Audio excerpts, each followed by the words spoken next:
నమస్తే, welcome to Andhraprabha. నేడు లక్ష్మి. దేశంలో ప్రస్తుతం ఉనికి కోసం పోరాడుతున్న మావోయిస్టు పార్టీకి కోలుకోలేని గట్టి ఎదురుదెబ్బ తగిలింది.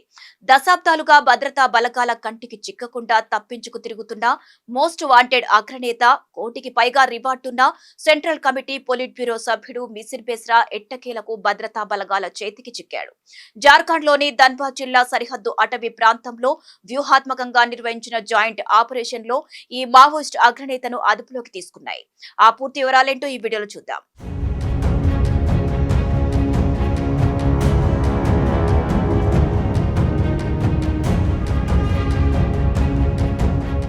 మావోయిస్టు పార్టీ కేంద్ర కమిటీ పొలిట్ బ్యూరోలో మిగిలి ఉన్న ఏకైక కీలక అగ్రనేత మోస్ట్ వాంటెడ్ మిసిర్ బెస్రా ఎట్టకేలకు అరెస్ట్ అయ్యాడు. జార్ఖండ్లోని ధన్బాద్, గిరిడి జిల్లాల సరిహద్దుల్లో ఉన్న తుండి, మండియా దట్టమైన అటవీ ప్రాంతంలో సిఆర్పీఎఫ్, జార్ఖండ్ పోలీసులు నిర్వహించిన సంయుక్త ఆపరేషన్ లో బెస్రా పోలీసుల చేతికి చిక్కాడు. ఈ క్రమంలోనే మిసిర్ బెస్రాతో పాటు ఆయన నమ్మకస్తులైన అనుచరులు గౌరవ్ హాస్టా, మోచులను కూడా బలగాలు అదుపులోకి తీసుకున్నాయి. దీంతో కొన ఊపిరితో కొట్టుమిట్టాడుతున్న ఎర్ర సైన్యానికి కోలుకోలేని ఎదురుదెబ్బ తగిలినట్లయింది. ఏకంగా కోటికి పైగా రివార్డు ఉండి ఎన్నో ఏళ్లుగా భద్రతా బలగాల కంటి మీద కునుకు లేకుండా చేసిన ఈ నేత అరెస్టుతో దేశంలో మావోయిస్టు నెట్వర్క్ దాదాపు తుడిచిపెట్టుకుపోయినట్లేనన్న అభిప్రాయాలు వ్యక్తమవుతున్నాయి. మావోయిస్టు పార్టీకి ఊపిరిగా ఉన్న కీలక వ్యూహకర్త మిసిర్ బెస్రా అరెస్టు భద్రతా బలగాల హిస్టరీలోనే ఒక చారిత్రాత్మక విజయంగా అధికారులు అభివర్ణిస్తున్నారు. ఈ దెబ్బతో జార్ఖండ్ లో దశాబ్దాలుగా నడుస్తున్న మావోయిస్టు కార్యకలాపాలు దాదాపుగా కుదలేనట్లేనని భావిస్తున్నారు. ఈ క్రమంలోనే మావోయిస్టు పార్టీ అంతర్గత నెట్వర్క్, వారి నాయకత్వ నిర్మాణం, అలాగే భవిష్యత్ ప్రణాళికలకు సంబంధించిన కీలక గుట్టును విప్పేందుకు మిసిర్ బెస్రాను నిఘా వర్గాలు విచారించే అవకాశం ఉందని తెలుస్తోంది. ఈ విచారణ ద్వారా మావోయిస్టు మూలాలకు సంబంధించిన వివరాలు వెలుగులోకి వచ్చే అవకాశం కనిపిస్తోంది. 65 ఏళ్ల మిసిర్ బెస్రా, సాగర్, భాస్కర్, సునిర్మల్, ప్రధాన్ ఇలా రకరకాల పేర్లతో దశాబ్దాల పాటు అజ్ఞాతంలో ఉన్నారు. జార్ఖండ్ లోని గిరిడి జిల్లా మదన్ హిట్ కు చెందిన ఈ అగ్రనేతను పట్టుకునేందుకు ఈ ఏడాది మార్చి 31 నుంచే భద్రతా బలగాలు గాలింపు చర్యలను తీవ్రతరం చేశాయి. ఈ మేరకు స్పెషల్ ఆపరేషన్ చేపట్టాయి. చివరకు ధన్బాద్ జిల్లా బర్వాడా పోలీస్ స్టేషన్ పరిధిలోని మణియాది అటవీ ప్రాంతంలో పక్కా సమాచారంతో వ్యూహాత్మకంగా దాడి చేసిన పోలీసులు మిసిర్ బెస్రాతో పాటు మరో 2 కీలక నేతలను పట్టుకున్నారు. వారిలో ఒకరిపై ఏకంగా 15 లక్షల నజరానా ఉంటే ఈ ఆపరేషన్ ఏ స్థాయిలో సాగిందో అర్థం చేసుకోవచ్చు.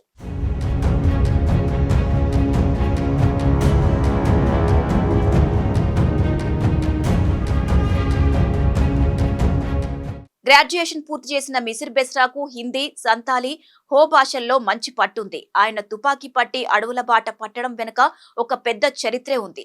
విద్యార్థి దశలోనే నాటి ఎంసీసీ అగ్రనేత ప్రశాంత్ బోస్ అలియాస్ కిషన్ దాతో ఏర్పడిన పరిచయం, ఆ భావజాలం మిసిర్ బెస్రా జీవితాన్ని మలుపు తిప్పాయి. 1985లో సింధ్రీ సమావేశంలో సాధారణ వాలంటీర్ గా ప్రయాణం ప్రారంభించిన బెస్రా 1986 నాటికి ఎంసీసీలో ప్రాథమిక సభ్యత్వం తీసుకుని ఎర్రదళంలోకి అడుగుపెట్టారు.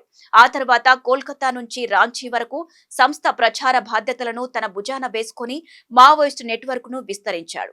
దక్షిణ చోటా నాగ్పూర్, జార్ఖండ్ ప్రాంతాల కమిటీల ఏర్పాటులో కీలక సూత్రధారిగా వ్యవహరించిన అతడు 2003లో సెంట్రల్ కమిటీ సభ్యుడిగా ఎదిగాడు. ఇక 2004లో ఎంసీసీ, పీపుల్స్ వార్ గ్రూపులు విలీనమై సిపిఐ మావోయిస్టుగా అవతరించిన తర్వాత ఆ పార్టీలో తిరుగులేని అత్యున్నత స్థాయి వ్యూహకర్తగా అవతరించాడని పోలీసుల రికార్డును బట్టి తెలుస్తోంది.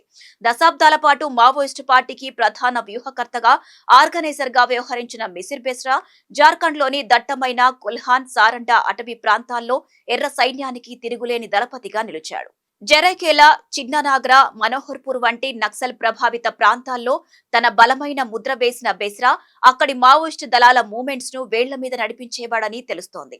కేవలం సైనిక వ్యూహాలే కాదు, పార్టీ ఉనికికి అత్యంత కీలకమైన ఆర్థిక మూలాలను సమకూర్చడంలోనూ ఇతడే ప్రధాన సూత్రధారని సమాచారం. మైనింగ్ ఏరియాలు, అటవీ ప్రాంతాల్లో రోడ్డు నిర్మాణ పనులు చేపట్టే బడా కాంట్రాక్టర్ల నుంచి కోట్ల రూపాయల లేవి వసూలు చేసే నెట్వర్క్ ను బెస్రా తన గుప్పెట్లో ఉంచుకున్నాడని, ఆ డబ్బుతోనే దళాలకు ఆయుధాలు, నిత్యావసరాలు సమకూర్చేవాడని పోలీసులు చెబుతున్నారు. ఇక జార్ఖండ్, ఒడిశా, బెంగాల్ రాష్ట్రాల్లో మిసిర్ బెస్రాపై హత్యలు, కుట్రలు, పేలుడు పదార్థాల నిరోధక చట్టం కింద ఏకంగా 141 సంచలన కేసులు నమోదయ్యాయి. ఇది అతని నేర చరిత్ర తీవ్రతకు అద్దం పడుతోంది. అందులోనూ ఒక్క పశ్చిమ సింగ్ భూమ్ జిల్లాలోని గోయిల్కేరా పోలీస్ స్టేషన్ లో 39, టోంటోలో 29, జరైకేలాలో 16, చిన్న నాగ్రాలో 16, అలాగే ముఫసిల్ పిఎస్ లో 11 కేసులు ఉన్నాయి. కొత్త క్యాడర్ను ఎంచుకోవడం నుంచి సాయుధ దళాలను మోహరించడం, వ్యూహాత్మకంగా దాడులు ప్లాన్ చేయడం వరకు ఎర్ర సైన్యానికి సర్వస్వంగా వ్యవహరించిన బెస్రా అరెస్ట్ మావోయిస్టు పార్టీకి మింగుడుపడని నిజంగా మారింది.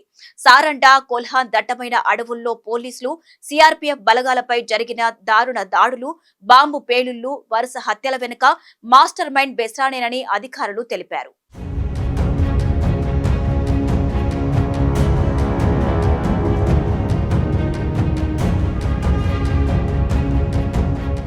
ఏది ఏమైనా సుమారు 4 దశాబ్దాల పాటు భద్రతా దళాల కంటి మీద కునుకును లేకుండా చేసి దేశంలోనే అత్యధిక రివార్డు కలిగిన మోస్ట్ వాంటెడ్ అగ్రనేతగా నిలిచిన మిసిర్ బెస్రా సామ్రాజ్యం ఎట్టకేలకు కుప్పకూలిపోయింది. అతడి అరెస్టుతో మావోయిస్టు కార్యకలాపాలకు పెద్ద దెబ్బ తగిలినట్లు భద్రతా వర్గాలు అంచనా వేస్తున్నాయి.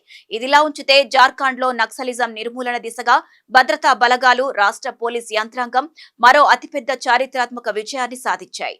ఇటీవలే 16 మంది కీలక మావోయిస్టు సభ్యులు తుపాకులను వీడి రాంచీలో పోలీసు ఉన్నతాధికారుల సమక్షంలో అధికారికంగా లొంగిపోయారు. వీరిలో 5 మహిళా క్యాడర్లతో పాటు regional, zonal, sub zonal, area కమిటీలకు చెందిన ముఖ్య నాయకులు ఉండటం విశేషం. ఇలా ఆయుధాలు విడిచిపెట్టిన 6 అగ్రనేతలపై మొత్తం 39 లక్షల నగదు బహుమతి ఉండటం గమనార్హం. మొత్తంగా ప్రస్తుత పరిణామాలన్నీ గమనిస్తుంటే దశాబ్దాలుగా సాగిన నక్సల్ శకం జార్ఖండ్ లో చివరి దశకు చేరుకున్నట్లు స్పష్టమవుతోంది. ఓవైపు మిసిర్ బెస్రా లాంటి అత్యున్నత స్థాయి వ్యూహకర్తలు వరుసగా భద్రతా బలగాల చేతికి చిక్కుతుండగా, మరోవైపు క్షేత్రస్థాయి క్యాడర్ ఆయుధాలు వీడి జనజీవన స్రవంతిలో కలుస్తున్నారు. వ్యూహాత్మక అరెస్టులు, లొంగుబాట్లతో దూసుకుపోతున్న భద్రతా బలగాల ధాటికి మావోయిస్టు పార్టీ తన ఉనికిని కాపాడుకోవడమే గగనంగా మారిపోయింది. ఏది ఏమైనా వరుస లొంగుబాట్లు, మిసిర్ బెస్రా అరెస్టుతో జార్ఖండ్ అటవీ ప్రాంతాల్లో మావోయిజానికి దాదాపు తెరపడినట్లే కనిపిస్తోంది.